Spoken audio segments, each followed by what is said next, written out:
Labrīt, esiet sveicināti 6:32 minūtes, 24. janvārs, diena, kad īsti nevar saprast, vai to vēsturisko notikumu kontekstā gan sportā, gan kino jomā mēs esam apraduši ar tām emocijām, vai tā kā vēl īsti līdz galam ne, vai ne? Mēs jau esam, es gan daudz jau izvirdu vakardienu, bet šodien mēs, protams, turpināsim priecāties par straumi un, sazvanīsimies arī ar filmas producentu. Jā. Vēl vienreizīti, nenāks par skādi. Nenāks par skādi, jā. Piektdien 24. janvārs un Egle un Krišs un arī Ksenijs šodien svin vārdienas, tā kā sirsnīgi sveicien no mums visiem tiem, kam šī diena ir īpaši. Jā, bet, vakar tiešām tika spērts solis tuvāk sapnim, tā varētu teikt, kā jau minējām, filmas Trauma saņēmusi uzreiz 2 Oskara nominācijas, un 6:30 mēs sazināsimies ar filmas producentu Matīšu Kažu.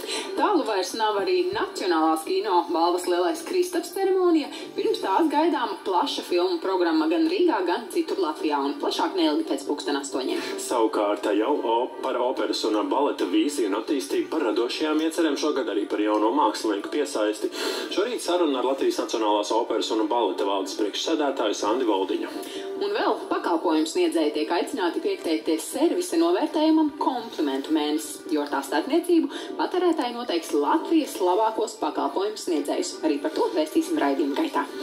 Jā, bet mums šobrīd arī kolēģi līdzās, un Raimonds noteikti arī šobrīd ir gatavs vēstīt vairāk par šo tiešām vēsturisko notikumu futbolā un sasniegumu. Labrīt, kolēģi! Tik tikai no stadiona gandrīz pateicināt Zakrisalu, bet tiešām vēsturisks panākums klubu līmenī, nekas tāds iepriekš nav bijis sasniegts.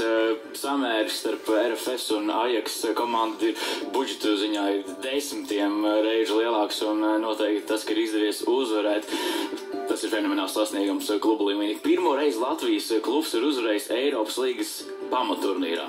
Kāda bija tā atmosfēra stadionā? Izpārdots Daugavas stadions arī šķietami pirmo reizi pēc rekonstrukcijas. Daugavas stadionā bija visas iespējamās biļetes, kas bija pieejamas, tās bija izpārdotas 2500 arī Amsterdamas līdzjūtēji. Protams, viņi sarūpētās nekārtības liek atkal novērtēt vai apzināties lielā futbola blaknes. Katram lielam klubam ir savs fanu sektors, kas nav varbūt bieži vien tie mierīgākie, un tur jābūt gataviem ne tikai futbolistiem tikties ar viņu komandu laukumā, bet arī drošības spēku struktūrām, lai šo attiecīgi biedu vai attiecīgi bažas vai risku arī neutralizētu. Bet, protams, mācāmies gaitā, bet galvenais, ko izdevās arī parādīt laukumā, tas, ko izdarīja viņi pie brīvības pieminiekļa, tas nebija labi, par to noteikti kādam būs vēl jāatbalda, bet laukumā parādīja to īsto līdzsvaru. Īsto garu, jā, un arī viens no futbolistiem teica, tā ir mūsu atbilde tam nīderlandiešu žurnālistam. Jā, viņš teica, ka Roberts Saļnieks pēcspēles intervijā teica, ka komandas ir īpašnieks Artjams Mielovs ielika komandu šādā,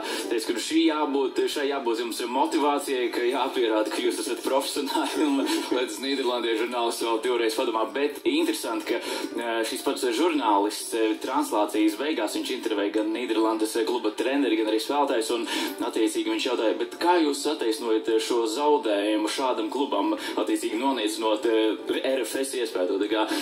Viņi joprojām neapjauts, ko ir izdevies. Labi, Ilze, bet vakar fani droši vien bija sasildījušies gan labi tur Daugavas stadionā, bet tomēr ārā diezgan salīdzinoši vēs. Jā, bet varēja būt arī bargs sals un sniegs, tā ka savā ziņā arī laikapstākļiem nedaudz bija paveicies. Katru dienu tai laikapstākļos notiek tas pats, ir pelēks, ne pārāk vēss, ne pārāk silts, un līdzīgi būs arī šodien. Jāsaka, gaisa temperatūra šobrīd visā Latvijā ir zem 0 grādiem, tā ir sasniegusi +1, +5 grādus, siltāks piekrastē. Arī šajā rītā daudz mākoņu, vietām dūmakains valsts centrālajā un austrumu daļā novērojam arī sīki nokrišņi, gan lietus, gan arī slapjš sniegs, un arī šodien daudz viet debesis aizklās mākoņi. Ir cerība, ka brīžiem starp tiem pavīdēs kāds saules stars, un gaisa temperatūra šodien Latvijā arī līdzīgi kā no rīta saglabāsies +1, +5 grādu robežās, un piekrastē brāzmas pastiprināsies līdz 13 metriem sekundē. Arī Rīgā ik pa laikam pa kādai lietus pilē nopilēs, un gaisa temperatūra šodien galvaspilsētā būs ap +3, +4 grādiem.